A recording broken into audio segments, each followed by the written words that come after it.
Hello प्यारे बच्चे, कैसे हैं आप सभी। उम्मीद करते हैं प्यारे बच्चों आप लोग काफी बेहतर होंगे। जैसा कि मेरे प्यारे बच्चों, आज मैं एक बहुत ही यूनिक क्लास लेकर के आया हूं। आज एक मैथ का बहुत ही यूनिक टॉपिक लेकर के आया हूं। जनरली सभी बच्चों का ये प्रॉब्लम रहता है कि सर ज्योमेट्री का ये पोर्शन तो हमको प्रॉब्लम होता है। तो प्यारे बच्चों, आज मैं आपके प्रॉब्लम को हल करने के लिए लेकर के आया हूं एक बहुत ही शानदार सा टॉपिक, जिसका नाम है प्यारे बच्चों ट्रायंगल।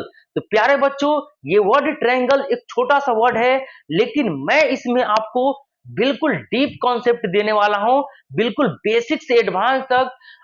आज के बाद से मैं आपको गारंटी देता हूं कि आज के बाद से आपको कभी भी ट्रायंगल का वीडियो नहीं देखना पड़ेगा। तो प्यारे बच्चों, आप इसको जरूर एक बार अंत तक देख ले। ये सभी क्लास के लिए वैलिड है। वो 5 टू 10th क्लास कोई भी बच्चे देख सकते हैं। और एक बार आप ट्रायंगल का कॉन्सेप्ट कर ले, जिंदगी में दोबारा फिर कभी आपको नहीं देखना पड़ेगा मेरे प्यारे बच्चों। और मैं आपसे ये कहना चाहता हूं कि आप अगर अभी तक हमारे YouTube channel education hub for you को सब्सक्राइब नहीं किए हैं तो प्लीज सब्सक्राइब कर ले, और इस वीडियो को मेरे सभी प्यारे बच्चों तक जरूर पहुंचा दे, भेज दे। तो आइए आज का मैं आपका क्लास चालू करता हूं, जिस क्लास का नाम है ट्रायंगल। तो प्यारे बच्चों, आप सभी जानते हैं ट्रायंगल क्या होता है। तो मैं आपको बता दूं, एरिया बाउंडेड बाय 3 साइड, 3 भुजाओं से घिरे क्षेत्र आपका त्रिभुज कहलाता है। क्या कहलाता है प्यारे बच्चों? त्रिभुज कहलाता है। जैसा कि मैंने फिगर में दिखा रखा है कि एबीसी एक क्या है? त्रिभुज है। और ये एबीसी त्रिभुज क्या है? तो 3 भुजाओं से घिरा हुआ है। एरिया सराउंडेड बाय या bounded by 3 sides is called triangle. 3 भुजाओं से घिरे क्षेत्र को क्या कहा जाता है? त्रिभुज कहा जाता है। और मैं एक प्यारे बच्चों एक चीज और बता देना चाहता हूं, ये क्लास सीबीएसई एंड बीएससीबी दोनों के लिए वैलिड है। ये मेरे प्यारे बच्चों दोनों के लिए परफेक्ट क्लास है। ये आपके लिए मैथ का एक समझ लीजिए मोस्ट इंपोर्टेंट टॉपिक है जो मैं आज कराने वाला हूं। तो आप जैसा कि देख सकते हैं, ये जो मेरा 3 भुजाओं से घिरा हुआ जो एरिया है, ये क्या बन रहा है? तो सर ये मेरा ट्रायंगल बन रहा है। बिल्कुल ट्रायंगल बन रहा है। आपको दिख रहा होगा ये 3 क्या चीज? भुजाएं। ये क्या? 3 साइड्स। ठीक है। तो आप इस तरह से कह सकते हैं कि ट्रायंगल में 3 साइड्स होते हैं। A triangle has 3 sides. Triangle में कितने भुजाएं होते हैं प्यारे बच्चों? तो ट्रायंगल में 3 भुजाएं होते हैं। जैसा कि आपको ऊपर दिखता होगा, ए बी एक भुजा है, एक भुजा बीसी है, और एक भुजा क्या है आपका? एसी है। तो ये क्या होते हैं? 3 साइड्स होते हैं, 3 भुजाएं होते हैं, है ना? क्या होते हैं? 3 साइड्स होते हैं, 3 भुजाएं होते हैं। आप जैसा कि देखते होंगे कि ये जो 2 साइड मिल रहे हैं, जिस पॉइंट पे, उसको शीर्ष कहा जाता है, वर्टेक्स कहा जाता है। क्या कहा जाता है प्यारे बच्चों? शीर्ष या वर्टेक्स कहा जाता है ना? तो यहाँ पे वर्टेक्स और शीर्ष आपका हो जाएगा। वर्टेक्स को ही क्या कहा जाता है? शीर्ष कहा जाता है। तो ये शीर्ष आपका क्या होगा? तो ये शीर्ष आपका होगा ए बी सी, है ना? शीर्ष को कैसे पहचानेंगे? तो इसका पहचान है कि 2 भुजा जहां पे मिलते हैं वो आपका क्या होता है? तो शीर्ष होता है। जैसा कि आप देख रहे होंगे, ये दोनों भुजा यहाँ पे मिल रहा है, ये दोनों भुजा इस बिंदु पे मिल रहा है, और ये दोनों भुजा इस बिंदु पे मिल रहा है। तो ये तीनों बिंदु क्या कहलाएंगे प्यारे बच्चों? तो ये शीर्ष कहलाएंगे। जैसा कि क्लियर है। अब मैं थोड़ा आगे बढ़ जाऊं, तो इसके बीच में, इस दोनों के बीच में ये जो झुकाव है, इसको क्या कहा जाता है? कोण कहा जाता है। क्या कहा जाता है? एंगल कहा जाता है, कोण कहा जाता है। क्या कहा जाता है? एंगल कहा जाता है। तो मैं आपको बता दूं कि साइड कितने थे? तो 3 थे। भुजा कितने थे? तो 3 थे। अब एंगल यानी कोण, ये भी कितने होंगे प्यारे बच्चों? तो ये भी 3 होंगे।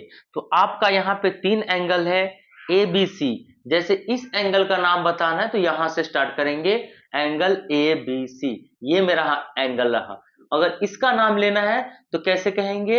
एंगल बी ए सी। कैसे कहेंगे? एंगल बी ए सी।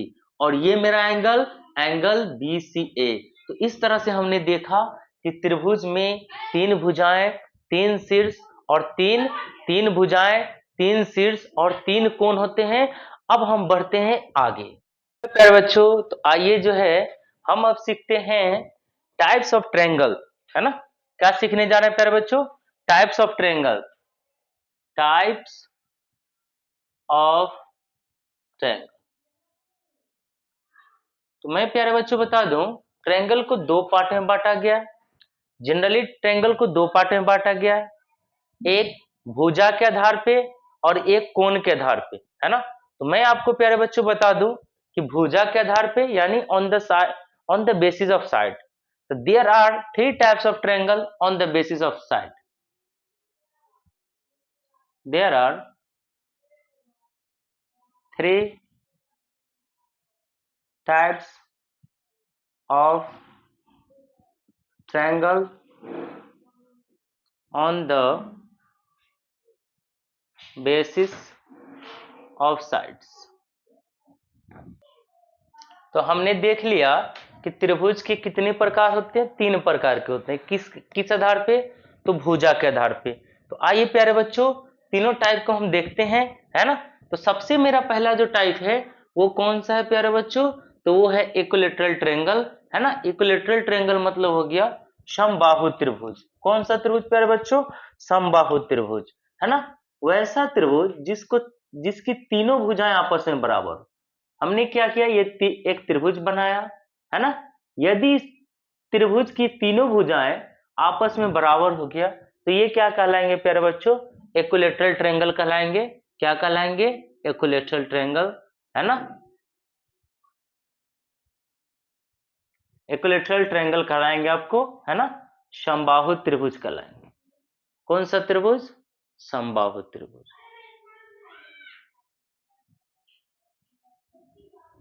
चलिए अब इसमें क्या होते हैं प्यारे बच्चों, तीनों की तीनों भुजा क्या हो जाते हैं? बराबर हो जाते हैं, यानी A B equal to B C equal to A C. ठीक है। और मैं प्यारे बच्चों एक बात और बता दूं, इसमें तीनों का तीनों कोण बराबर हो जाएंगे। अगर सपोज किया कि मैंने इन तीनों कोण को क्या मान लिया? एक्स मान लिया। तो त्रिभुज का एक प्रॉपर्टी होता है प्यारे बच्चों कि तीनों कोणों का योगफल कितना होता है? तो 180 होता है। त्रिभुज के तीनों कोणों का योगफल कितना होता है? 180 होता है। दैट मीन्स अगर हम इस तीनों कोणों को जोड़े तो ये क्या हो जाएंगे? 180 हो जाएंगे। अब चलिए इसको ऐड कर लेते हैं, 1x 2x 3x कितना हो गया? 180। तीन इधर से मल्टीप्लाई से कहां चला जाएगा? डिवाइड, है ना। गुना से कहां चला जाएगा? भाग में चला जाएगा। x का वैल्यू क्या आया? 60 है। तो हमें यहां से ये पता चलता है कि समबाहु त्रिभुज का प्रत्येक कोण कितना होता है? तो 60 डिग्री का होता है। कितना होता है? 60 डिग्री का होता है। आपको ये कॉन्सेप्ट क्लियर हो गया। एक मेरे प्यारे बच्चों जो दूसरा टाइप है उसको कहते हैं आइसोसेलेस ट्रायंगल। अब ये सर आइसोसेलेस ट्रायंगल क्या होता है? वैसा त्रिभुज जिसका दो भुजा, वैसा त्रिभुज जिसका दो भुजा बराबर, जिसको क्या कहा जाता है? समद्विबाहु त्रिभुज। समद्विबाहु त्रिभुज कहा जाता है प्यारे बच्चों, जिसमें दो भुजा बराबर है। जैसे ये मेरा अगर पी क्यू आर है, क्या है? P Q R. तो यहाँ पे दो भुजा कौन सा बराबर है? पी क्यू है और पी आर। क्या है? पी क्यू और पी आर, ये दो भुजा हमारा क्या कहलाएगा? समद्विबाहु त्रिभुज कहलाएगा। मेरे प्यारे बच्चों मैं बता दूं, समद्विबाहु त्रिभुज के बराबर भुजा के सामने का कोण बराबर होता है ना। In isosceles triangle the equal side of a triangle is equal angle. अगर समद्विबाहु त्रिभुज में देखें तो बराबर भुजा के सामने के कोण क्या होंगे? बराबर होंगे, है ना। तो चलिए ये क्लियर हो गया कि समद्विबाहु त्रिभुज में दो भुजा बराबर और दो कोण बराबर। अब मैं बात करता हूं, एक ट्रायंगल होता है एस्केलिन ट्रायंगल, जिसको क्या कहा जाता है? विषम बाहु त्रिभुज। क्या कहा जाता है? विषम बाहु त्रिभुज कहा जाता है ना। इसमें क्या होंगे प्यारे बच्चों? तीनों का तीनों भुजा क्या होंगे? अलग हो जाएंगे, है ना। यानी सब कोई डिफरेंट हो जाएगा। इसमें कोई भी भुजा आपस में क्या होंगे? बराबर नहीं होंगे। अगर ऐसा नहीं होता है तो ये क्या कहलाएंगे? है ना, ये विषमबाहु त्रिभुज कहलाएंगे। और मैं एक बात और बता दूं, है ना, कि अगर ये विषमबाहु त्रिभुज है तो कोण भी क्या होंगे? तो कोण भी अलग होगा, कोण भी बराबर नहीं होगा। चलिए एक बार हम फिर से रिकैप कर लेते हैं। समबाहु त्रिभुज वो होता है जिसकी सभी भुजा आपस में बराबर होती हैं, उसको समबाहु त्रिभुज कहते हैं। If all sides of triangles are equal, then it is called equilateral triangle, and each angle of equilateral triangle measures 60 degree. प्रत्येक कोण इक्विलेटरल ट्रायंगल का कितना होता है? 60 डिग्री का। आइसोसेलेस यानी समद्विबाहु त्रिभुज, जिस त्रिभुज की दो भुजा आपस में क्या हो? बराबर हो, वो आपका क्या कहलाएगा प्यारे बच्चों? तो समद्विबाहु त्रिभुज कहलाएगा, है ना। अब इसमें क्या होगा? समद्विबाहु है तो दो भुजा बराबर होगा, बराबर भुजा के सामने का कोण बराबर होता है। अगर मैं बात करूं विषमबाहु त्रिभुज की, तो वैसे त्रिभुज जिसकी कोई भी भुजा आपस में बराबर नहीं हो, वो क्या कहलाता है मेरे प्यारे बच्चों? तो वो विषमबाहु त्रिभुज कहलाता है। And scalene triangle has different angle, all angles are different. Scalene triangle में जो सारे कोण होंगे वो सब क्या होगा? अलग अलग होगा, क्योंकि भुजाएं अलग अलग है। अब बढ़ते हैं types of triangle on the basis of angle. अब हम त्रिभुज के प्रकार पढ़ेंगे, किसके आधार पे? तो कोण के आधार पे। चलिए प्यारे बच्चों, तो अब हम सीखते हैं आगे types of triangle on the basis of angle, है ना। कोण के आधार पे हम लोग किसके प्रकार सीखने जा रहे हैं? तो त्रिभुज के प्रकार सीखने जा रहे हैं। तो मैं प्यारे बच्चों बता दूं कि 3 प्रकार के होते हैं त्रिभुज कोण के आधार पे, है ना। चलिए सबसे पहला देख लेते हैं राइट एंगल ट्रायंगल। कौन सा एंगल प्यारे बच्चों? कौन सा ट्रायंगल? राइट एंगल ट्रायंगल, है ना, जिसको क्या कहा जाता है? समकोण त्रिभुज। क्या कहा जाता है? समकोण त्रिभुज। तो मैं प्यारे बच्चों बता दूं आपको कि वैसे त्रिभुज जिसका कोई एक कोण क्या होता हो? 90 डिग्री का, वो क्या कहलाता है प्यारे बच्चों? वो कहलाता है समकोण त्रिभुज। और इसके बारे में डिटेल जानकारी हम करेंगे, है ना, समकोण त्रिभुज के बारे में। आप इतना ही जान लें कि समकोण त्रिभुज वो होता है जिसमें क्या होते हैं? एक कोण कोई 90 होता है। इसमें भी होता है एक समकोण समद्विबाहु त्रिभुज, है ना। समकोण समद्विबाहु त्रिभुज मतलब एक कोण 90 और दोनों भुजा बराबर, है ना। तो प्यारे बच्चों मैंने ऑलरेडी बता दिया है कि अगर दो भुजा बराबर है उसको समद्विबाहु त्रिभुज कहते हैं, और समद्विबाहु त्रिभुज के सामने का कोण क्या होता है? बराबर होता है। तो इस तरह से मेरा ये दो कोण बराबर है। चलिए अब इसको अगर मैं सॉल्व करूंगा, है ना, तो तीनों कोणों का योगफल कितना होता है प्यारे बच्चों? तो 180 होता है। तो x से x क्या हो गया? 2x हो गया, है ना। 180 प्लस में उस तरफ जाएगा तो माइनस, है ना। चलिए कैलकुलेट कीजिए, 180 में से 90 घट गया, 90 हो, 2 गुना में है कहां चला जाएगा? भाग में। कितना आ गया प्यारे बच्चों काट के? तो 45 डिग्री आ गया। कितना आ गया? 45 डिग्री आ गया। तो हमने देखा कि अगर त्रिभुज समकोण समद्विबाहु हो तो उसमें कोण कितना आएगा? जो न्यून कोण है वो कितना आएगा? तो 45 डिग्री का आएगा। कितना आएगा? 45 डिग्री का आएगा। ये मेरा क्या है प्यारे बच्चों? एक टाइप हो गया। अब इसके नेक्स्ट टाइप जो आता है वो क्या कहलाता है? वो कहलाता है मेरे प्यारे बच्चों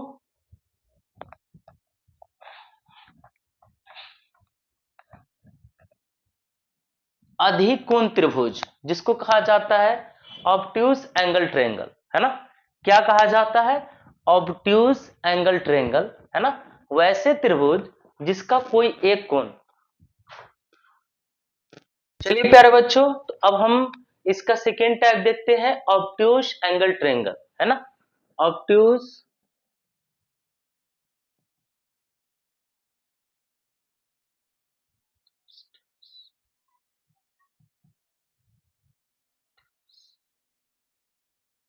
एंगल ट्रायंगल, है ना। इसको क्या कहा जाता है प्यारे बच्चों? तो इसको कहा जाता है ना, अधिक कोण त्रिभुज। क्या कहा जाता है? अधिक कोण त्रिभुज। मैं प्यारे बच्चों बता दूं, वैसा त्रिभुज जिसका कोई एक कोण 90 डिग्री से अधिक हो, है ना। अ triangle which one angle is greater than 90, तो वो क्या कहलाता है प्यारे बच्चों? अधिक कोण त्रिभुज कहलाता है। जैसा कि आप यहाँ पे देख सकते हैं ये 90 डिग्री से ज्यादा बन रहा है, तो ये क्या कहलाएगा प्यारे बच्चों? अधिक कोण त्रिभुज कहलाएगा, है ना। ये आपका हो गया अधिक कोण त्रिभुज, जहां पे कोई एक कोण 90 डिग्री से क्या होना चाहिए, बड़ा। तो यहाँ पे मेरा क्या है, BAC वो बड़ा है किससे, 90 डिग्री है। अब मेरे प्यारे बच्चों मैं एक बता देता हूं, इसका टाइप का एक लास्ट है ना, वो क्या कहलाता है, वो कहलाता है acute angle triangle. Acute angle triangle, न्यून कोण त्रिभुज क्या कहलाता है, न्यून कोण त्रिभुज, जिसमें क्या होता है प्यारे बच्चों, प्रत्येक कोण 90 डिग्री से छोटा, क्या हो, सभी कोण 90 डिग्री से छोटा, तो वो क्या कहलाता है प्यारे बच्चों, वो कहलाता है आपका न्यून कोण त्रिभुज कहलाता है। जैसा कि आप यहाँ पे देख सकते हैं, इसमें जितने भी कोण हैं, है ना, यहाँ पे जितने भी कोण बन रहे हैं, एंगल ए हो या एंगल बी हो या फिर एंगल सी हो, ये सभी क्या है, 90 डिग्री से छोटा है, 90 डिग्री से छोटा है, तो ये क्या कहलाता है प्यारे बच्चों, न्यून कोण त्रिभुज कहलाते हैं। तो इस तरह से हमने देखा तीन प्रकार के त्रिभुज हो रहे थे, किसमें, तीन प्रकार के त्रिभुज हो रहे थे भुजा के आधार पे, और तीन प्रकार के त्रिभुज हो गया एंगल के आधार पे, कोण के आधार पे, है ना। अब हम बढ़ते हैं इसके कुछ प्रॉपर्टी को सीखते हैं। चलिए प्यारे बच्चों, तो मैं कुछ इंपोर्टेंट बातें बता दूं। एक ट्रायंगल में केवल और केवल एक राइट एंगल्स होते हैं, है ना, वन राइट एंगल, मतलब एक ट्रायंगल में एक ही राइट एंगल पॉसिबल है, यानी एक त्रिभुज में केवल और केवल एक राइट एंगल हो सकते हैं। प्यारे बच्चों, उसी तरह एक त्रिभुज में केवल और केवल एक ही ऑब्ट्यूस एंगल हो सकते हैं, दैट मीन्स 90 से ज्यादा, 90 से ज्यादा केवल और केवल कितने हो सकते हैं, तो एक हो सकते हैं। आपको बता दूं, है ना, तीन एक्यूट एंगल पॉसिबल है, ठीक है, इसको भी याद रखेंगे कि एक ट्रायंगल्स में केवल और केवल एक ही राइट एंगल पॉसिबल है, एक ट्रायंगल में केवल और केवल एक ऑब्ट्यूस एंगल पॉसिबल है, और एक ट्रायंगल में केवल और तीन एक्यूट एंगल पॉसिबल है। चलिए प्यारे बच्चों, तो मैं अब आपको बताने वाला हूं, है ना, इसके कुछ प्रॉपर्टी, जो जिसमें पहला प्रॉपर्टी है प्यारे बच्चों, the sum of all angles of triangle is measured 180 degree, that means त्रिभुज के तीनों कोणों का योगफल कितना होता है, 180 होता है।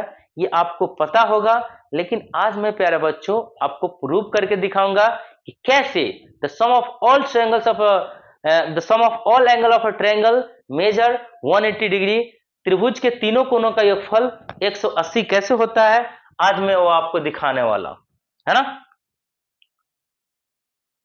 The sum of all angle of a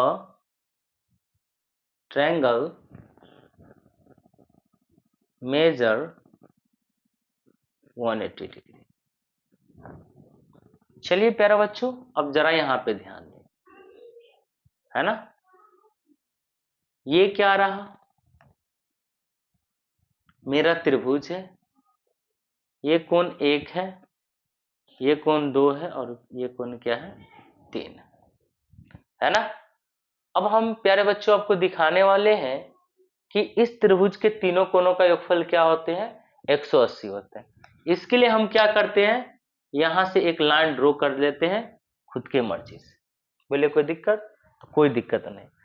अब अगर आप पढ़े होंगे, है ना, पढ़े होंगे तो आपको याद होगा, है ना, पैरेलल लाइन का कॉन्सेप्ट, समांतर रेखा का कॉन्सेप्ट पढ़े होंगे तो आपको याद होगा। अगर नहीं याद है तो प्यारे बच्चों आप हमें कमेंट में लिखें कि सर पैरेलल लाइंस पे एक वीडियो बनाइए, मैं बिल्कुल 100% कॉन्सेप्ट का के साथ वो वीडियो लेकर के आऊंगा। जब तक के लिए मैं थोड़ा सा कॉन्सेप्ट बता देता हूं कि जब दो रेखाएं एक दूसरे के आमने सामने हो और एक रेखा उसको काट रहा हो, तिर्यकछेदी रेखा, तो इस प्रकार जो बने एकांतर कोण होते हैं वो क्या होते हैं, बराबर होते हैं। क्या होते हैं, बराबर होते हैं। तो ये मेरे प्यारे बच्चों दो यहां आ जाए, कहाँ जाएंगे, वहां आ जाएंगे। दैट मीन्स ये वाला दो और ये दो क्या हो गया, सेम हो गया। किस आधार पे, तो प्यारे बच्चों एकांतर कोण के आधार पे। सेम उसी प्रकार से ये जो ट्रायंगल थ्री का जो एंगल है वो यहाँ पे इक्वल हो जाएगा। किस आधार पे, क्योंकि ये जो समांतर भुजाएं हैं इसको ये काट रहा है, तो इस तरह से जो एकांतर कोण बनते हैं वो क्या होता है, तो वो आपका इक्वल होता है। अब यहाँ पे देखिए ये कौन सा एंगल बन रहा है, तो ये प्यारे बच्चों ये बन रहा है आपका स्ट्रेट एंगल। कौन सा एंगल बन रहा है, स्ट्रेट एंगल। और स्ट्रेट एंगल का जोड़ कितना होता है, 180 होता है ना। वैसे भी आप देख सकते हैं ये हाफ सर्कल होता है जो कि 180 होता है। अब जरा यहाँ पे ध्यान देंगे कि जब हम इस तीनों कोनों को जोड़ेंगे तो कितना हो जाएगा, angle 1 plus angle 2 plus angle 3 equal to क्या हो जाएगा, 180। अब बताइए कि एंगल 1, एंगल 2, एंगल 3 हमने किसको माना था, तो ये मेरा त्रिभुज का तीनों कोण है। और आप देख सकते हैं आपके सामने प्रूफ है कि त्रिभुज के तीनों कोणों का योगफल कितना हो गया, 180 हो गया। मेरे प्यारे बच्चों आइए मैं 1, 2, 3 क्वेश्चन आपके लिए कराता हूं जो आपके लिए बहुत ही इंपॉर्टेंट है। चलिए प्यारे बच्चों आपने जो कॉन्सेप्ट सीखा है उस आधार पे एक क्वेश्चन दिया गया है, find the angles of a triangle which are in the ratio of 3:4:5। मैं प्यारे बच्चों इसको हिंदी में बता देता हूं, find the angles of triangle, कोण का मान ज्ञात करे, है ना, त्रिभुज के कोणों का मान ज्ञात करे जो कि 3:4:5 में है। तो प्यारे बच्चों अगर आपने रेशियो पढ़ा होगा तो मैं आपको बता दूं कि अनुपात जो होता है वो सबसे क्या होता है, छोटा फॉर्म होता है। क्या होता है, छोटा फॉर्म होता है।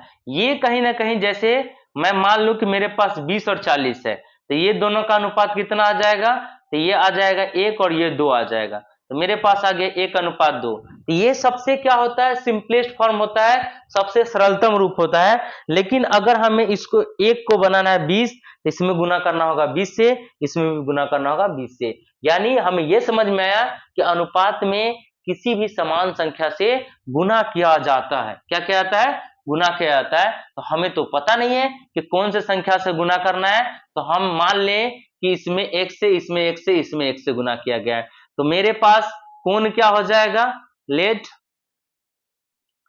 The angles B. तो एंगल क्या हो गया मेरे पास, कोण क्या हो गया, माना कि कोण हो गया मेरे पास 3x, 4x और 5x। ये मेरे पास क्या हो गया प्यारे बच्चों, ये मेरे पास 3 कोण हो गया। अगर मैं अब तीनों को जोड़ूं किसके आधार पे, हमने जो प्रॉपर्टी पढ़ा है, ट्रायंगल का प्रॉपर्टी पढ़ा है कि तीनों कोणों का योगफल कितना होता है, 180 होता है। चलिए 5 और 9 3 12 है ना, कितना x हो गया, 12x। और इधर कितना हो गया, 180 है ना। 12 गुना से कहां चला जाएगा, भाग में, 12 से कट गया एक बार में, 6 बचा, 12 पंजे 60। मेरा x का वैल्यू 60 आ गया। दैट मीन्स मेरे पास जो कोण है ना, मेरे पास जो कोण है 3x, 4x और ये 5x। तो पहला कोण क्या है, 3x। तो 3x कितना हो जाएगा, 3 गुने 15, यानी मेरा पहला कोण आ गया 45 डिग्री। दूसरा कोण क्या है, 4x, यानी 4 गुने 15 कितना हो गया, 60। तीसरा कोण क्या है, 5x, यानी 5 गुने 15 कितना आ गया, 75 आ गया। तो ये क्या रहा मेरे प्यारे बच्चों, इस क्वेश्चन का सॉल्यूशन रहा। अब हम एक और क्वेश्चन की तरफ बढ़ते हैं। चलिए प्यारे बच्चों तो नेक्स्ट प्रश्न है कि two angles of a triangles are equal and the third angles. प्यारे बच्चों यहाँ पे थर्ड 2 बार लिखा गया है, and the third angle measure 70 degree, find unknown angle. मतलब ये हो गया प्यारे बच्चों कि एक त्रिभुज है जिसका 2 कोण बराबर है और तीसरा कोण जो है 70 है। तो आपसे पूछ रहा है कि जो अननोन है यानी जो नहीं दिया गया है वो निकाले। तो प्यारे बच्चों 2 कोण सेम है तो हम इसको x कंसीडर कर लेते हैं और तीसरा कोण मेरे पास क्या है, तो वो 70 है ना। अब आइए यहाँ पे मैंने फिगर बना दिया है कि मेरे पास दो कोण क्या है, इक्वल है। त्रिभुज में कह रहा है कि त्रिभुज के दो कोण बराबर है और तीसरा 70 है, तो आपको क्या करने हैं, अननोन एंगल निकालने हैं। जैसा कि देख सकते हैं त्रिभुज के तीनों कोणों का योगफल कितना होता है, 180 होता है। तो sum of all angle of triangle equal to 180 हमने प्रॉपर्टी में पढ़ा है। तो जब तीनों हम एंगल को ऐड करेंगे तो कितना आएगा मेरे प्यारे बच्चों, 180 आएगा, है ना। x x कितना हो गया, 2x हो गया। 70 प्लस में किधर चला जाएगा, माइनस में चला जाएगा, है ना। 180 में 70 सब्ट्रैक्ट हो जाएगा, कितना आ जाएगा, तो 110 आ जाएगा, है ना। समझ में आ रहा है प्यारे बच्चों। अब जरा देखें 2 क्या चीज में है, मल्टीप्लाई में है, ये कहां चला गया, डिवाइड में, ये कैंसिल हो गया, कितना आ गया, 55 डिग्री आ गया।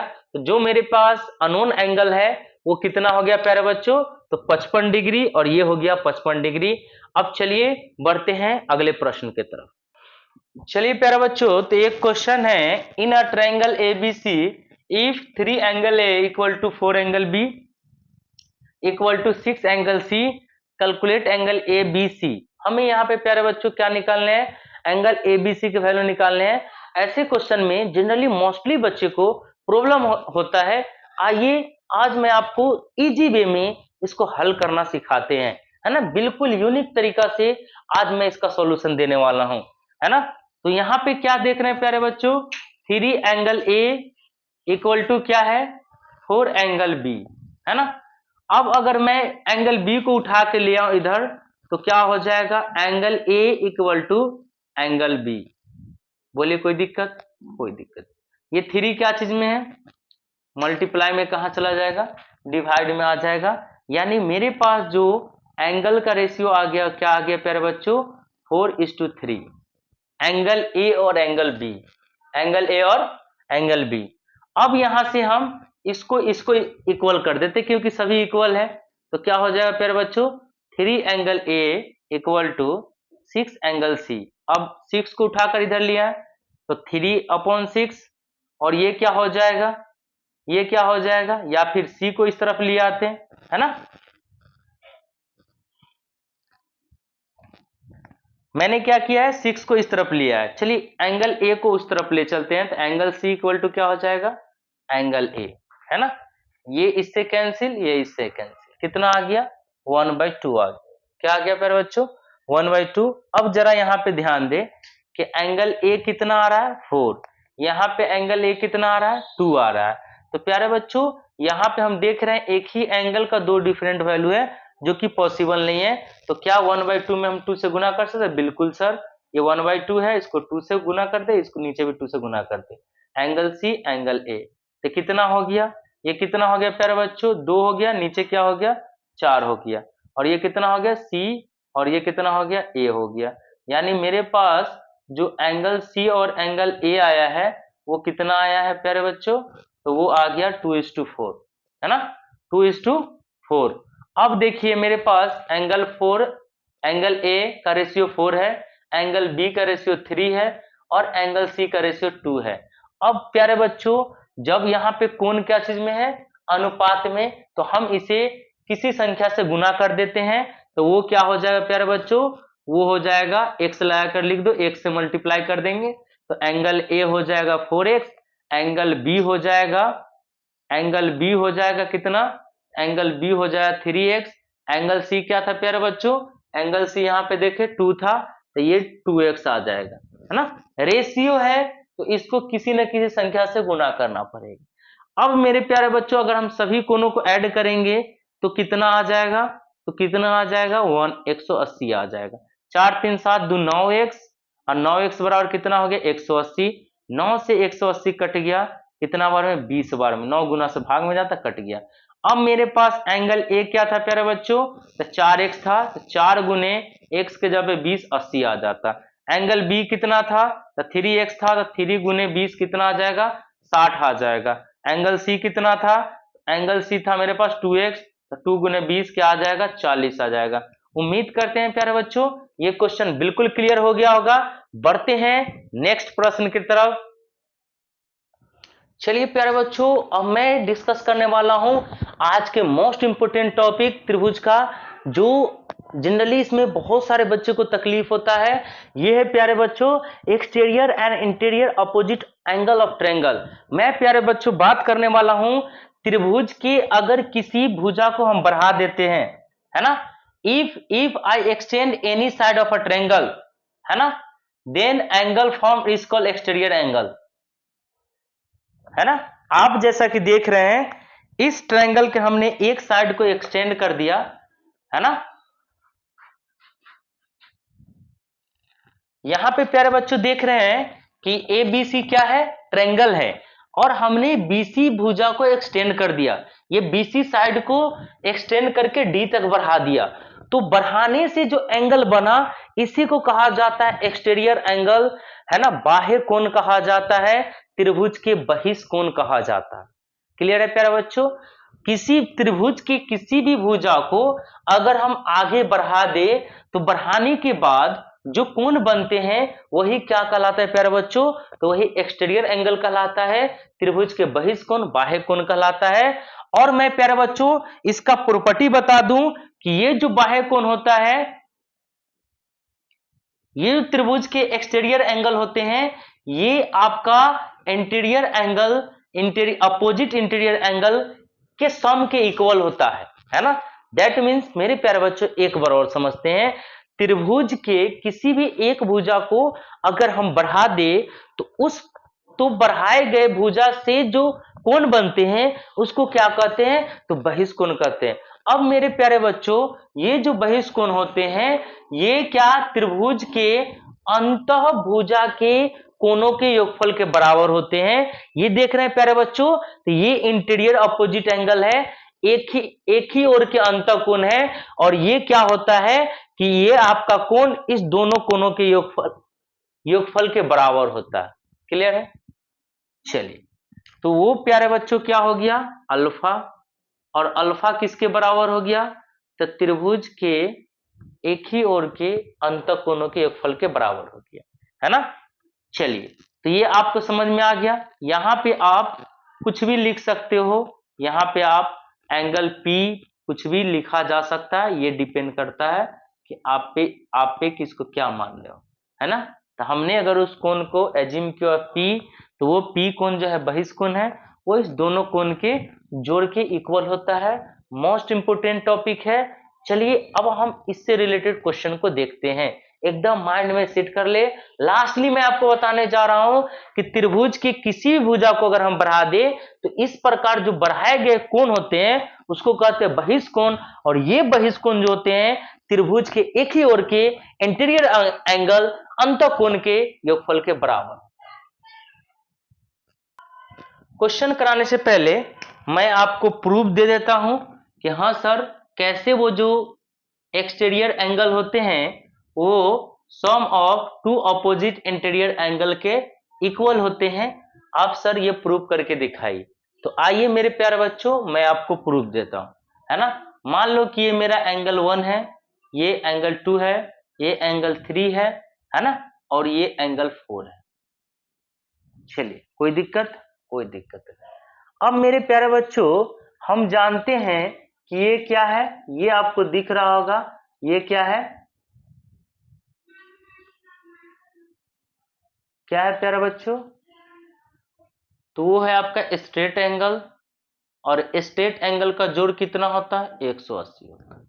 हमने ऑलरेडी सीख चुका है। ये मेरे पास क्या है, एंगल 3 और 4 कितना हो जाएगा, 180 हो जाएगा, है ना। कितना हो जाएगा, 180 हो जाएगा।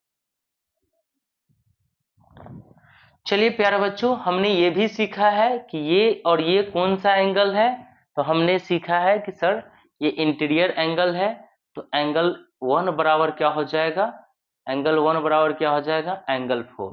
क्यों, तो एकांतर कोण, इसको अल्टरनेट एंगल कहा जाता है ना। मेरे प्यारे बच्चों ये अल्टरनेट एंगल और उसके बाद corresponding angle, interior consecutive interior angle, ये सभी पढ़ने हैं। किसमें पढ़ने हैं, तो आपको पढ़ने हैं समांतर रेखाओं के अंदर। अगर पढ़ना है ये क्लास, अगर आपको चाहिए तो कमेंट सेक्शन में भर जाना चाहिए कि सर इस पे वीडियो बनाइए, तो मैं जरूर आपके लिए वीडियो लेकर के आऊंगा। प्यारे बच्चों, यहां तक आपको समझ में आ गया होगा। अब आइए, त्रिभुज के तीनों कोणों का योगफल कितना होता है? एंगल 1, एंगल 2, एंगल 3, ये सभी कोणों का जोड़ कितना हो गया? 180 हो गया। क्या हो गया प्यारे बच्चों? 180 हो गया, है ना। एंगल 1 क्या है? एंगल 4 के इक्वल टू में है ना। चलिए, ये आपको समझ में आ गया होगा। एंगल 1 के जगह पे हम क्या रख सकते हैं प्यारे बच्चों? 4 रख सकते हैं, है ना।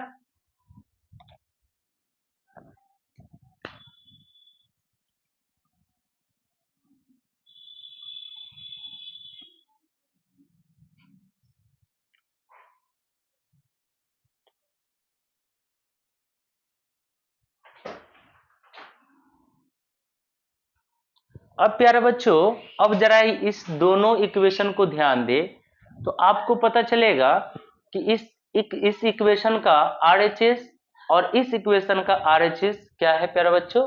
सेम है। अब जब ये आरएचएस सेम है, तो ये भी क्या हो जाएगा? ये मेरा क्या हो जाएगा? तो इक्वल हो जाएगा। क्या हो जाएगा? इक्वल हो जाएगा। एंगल 1, एंगल 2 और एंगल 3, ये किसके इक्वल हो गया? एंगल 3 और प्लस एंगल 4, है ना।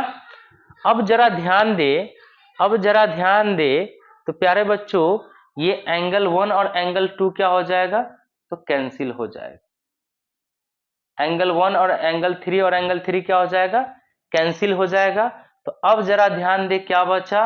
Angle 1 plus angle 2 equal to angle 4, है ना। Angle 1 equal to angle 2, angle 1 plus angle 2 equal to angle 4, जो कि मेरा प्रॉपर्टी यही कह रहा था कि त्रिभुज के अगर कोई भी भुजा को अगर बढ़ा दे, तो बढ़ाए गए भुजा पे जो कोण बनता है, यहाँ पे एंगल 4, वो किसके इक्वल में आ गया? एंगल 1 और एंगल 2 के इक्वल में आ गया। देख सकते हैं, तो ये मेरा प्रूव हो गया, है ना। चलिए, अब इस पे हम बेहतरीन क्वेश्चन को देखते हैं, जो कि कई सारे कॉम्पिटिटिव एग्जाम में इस टॉपिक से यहां से क्वेश्चन पूछे जाते हैं प्यारे बच्चों।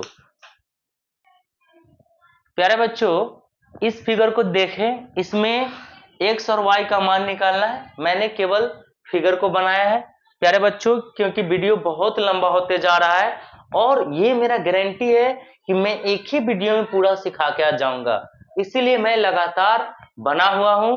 चलिए, तो अब जरा देखते हैं, चूंकि इस कोण को क्या कहते हैं प्यारे बच्चों? बहिष्कोण कहते हैं, एक्सटीरियर एंगल कहते हैं।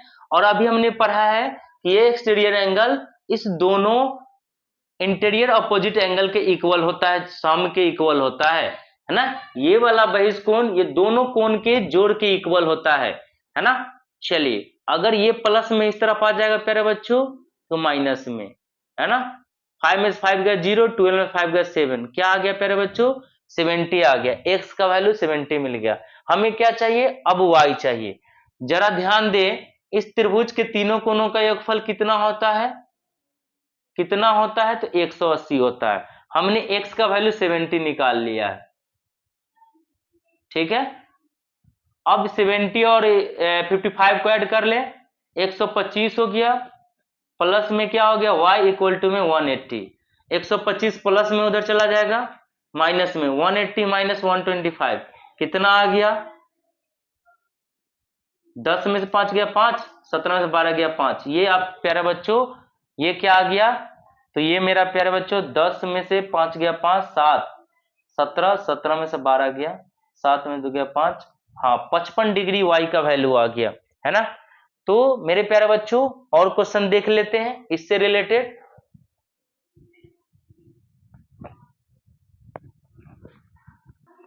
चलिए प्यारे बच्चों, तो उसी पे बेस्ड एक क्वेश्चन है। ये यहाँ पे क्या है प्यारे बच्चों? तो ये एक्सटीरियर एंगल है बहिष्कोण, और ये दोनों क्या है? तो इंटीरियर अपोजिट एंगल है, एक ही ओर के अंतःकोण है। तो हम जानते हैं कि आपका बहिष्कोण किसके योगफल के बराबर होता है? तो इंटीरियर अपोजिट एंगल के बराबर होता है, सम के बराबर होता है। तो 180 120 और 3x और 5x कितना हो जाए? 8x। 8 गुना में है, कहाँ चलाएगा? भाग में। 120 upon 8 equal to x, cancel कीजिए, 8 1 जा 8, 4 बचा 40, 8 पंचे 40। x का वैल्यू कितना आ गया प्यारे बच्चों? तो x का वैल्यू 15 आ गया। ये कितना है